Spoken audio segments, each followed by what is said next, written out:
Hi అండి. Hi.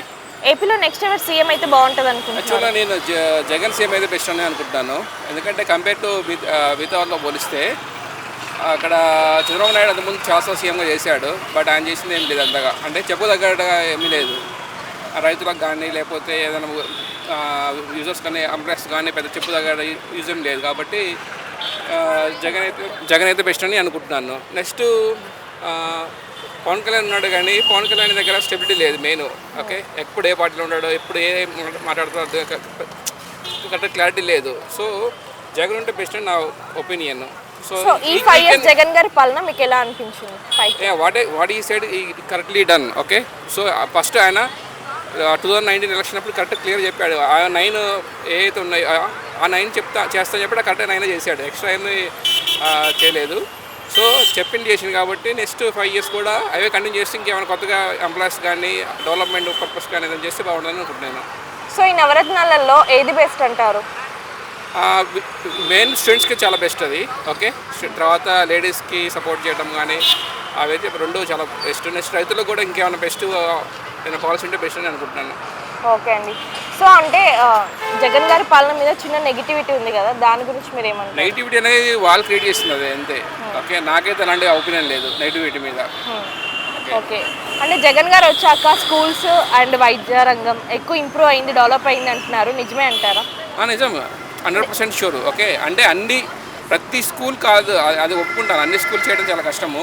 But కొన్ని schools మాత్రము అయినాయి. అంటే ఓకే, ఎనీహౌ ఒక 60% మాత్రం డెవలప్మెంట్ అయింది, చాలా స్కూల్స్ అయినాయి. ఎందుకంటే నేను వెళ్ళి చూసాను కొన్ని స్కూల్స్కి చాలా డెవలప్మెంట్ ఉంది. కంపేర్ టు తెలంగాణ స్కూల్స్తో పోలిస్తే అక్కడ చాలా డెవలప్మెంట్ ఉంది. ఎడ్యుకేషన్ సిస్టంలో కావచ్చు అండ్ ఆ స్కూల్ డెవలప్మెంట్ కావచ్చు, చాలా బాగుంది. ఫర్నిచర్ కూడా చాలా ఎక్కువ ఉంది దాంట్లో.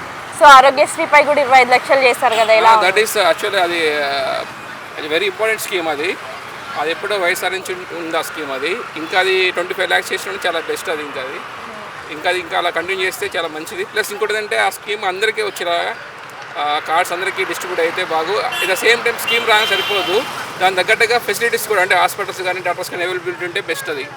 ఓకే, జగన్ గారు సింగిల్గా వస్తున్నారు, మిగతా పార్టీలు అన్నీ కలిసి వస్తున్నాయి కదా, ఇప్పుడు కలిసి ఆడడం చాలా వేస్ట్ అండి. ఇక్కడ కలిసి వచ్చింది, ఇప్పుడు కాంగ్రెస్ కలిసి వేరే పార్టీలు కలిసి వచ్చాయి, దానివల్ల యూజ్ లేదు.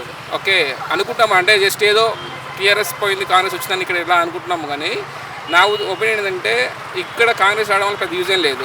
ఓకే, ఎందుకంటే ఇప్పుడు చూడండి, ఇప్పుడు ఒక డెసిషన్ అనేది ప్రాపర్ డెసిషన్ తీసుకోవడానికి చాలా టైం పడుతుంది. ఫస్ట్ 100 days చేస్తున్నారు, ఇప్పుడు 3 months అంటున్నారు, తర్వాత 6 months అంటున్నారు. సో అది అంతా అయ్యే పని కాదు. ఎట్ ద సేమ్ టైం ఏంటంటే ఇంకోటి చెప్పాలంటే మెయిన్గా డెసిషన్ మేకింగ్ ఓకే చాలా స్లో ఉంటుంది ఈ కాంబినేషన్లో. అందుకే same situation in Andhra also. ఇప్పుడు పవన్ కళ్యాణ్, చంద్రబాబు నాయుడు, ఇంకొకళ్ళు YZ అందరూ కలిసినా కానీ ఆ డెసిషన్ మేకింగ్ ఏమి ఉండదు అక్కడ. షేరింగే తప్ప డెసిషన్ మేకింగ్ ఉండదు. ప్రజలకి ఎలాంటి యూజ్ ఉండదు ఇలాంటి వల్ల. సో సింగిల్గా వచ్చినా కానీ ఏదో ప్రాపర్ అజెండా ద్వారా వచ్చి, అది జగన్ కావచ్చు, ఈవెన్ పవన్ కళ్యాణ్ కూడా సింగిల్గా వస్తే చాలామంది అక్కడ ఓట్లు వేస్తారు. బట్ కాంబినేషన్ వల్ల చాలామంది ఈవెన్ యంగ్స్టర్స్ కూడా చాలామంది ఆలోచిస్తున్నారు మళ్ళీ పవన్ కళ్యాణ్ ఓటు వేయాలంటే. Because of first Chandrababu Naidu కలిసాడు, తర్వాత మళ్ళీ విడిపోయాడు, మళ్ళీ కలుస్తున్నాడు. అసలు ఎందుకు కలుస్తున్నాడు, ఎందుకు విడిపోతున్నాడు, ఈవెన్ వాళ్ళ ఫ్యాన్స్కి అర్థం కావట్లేదు. సో కాబట్టి ఏంటంటే విడిగా పోటీ చేసి ప్రాపర్గా ఎలా అంటే ఒక ప్రాపర్ అజెండాతో ముందుకు వెళ్ళి సేమ్ అజెండా ఫాలో అయితే ఖచ్చితంగా పీపుల్స్కి ఈజీగా యాక్సెప్ట్ చేస్తారన్నమాట. మరి ఒక్క ముక్కలు ఎపిక్ నెక్స్ట్ సీఎం ఎవరంటారు? నాకు తెలిసి జగన్ అవుతున్న సీఎం.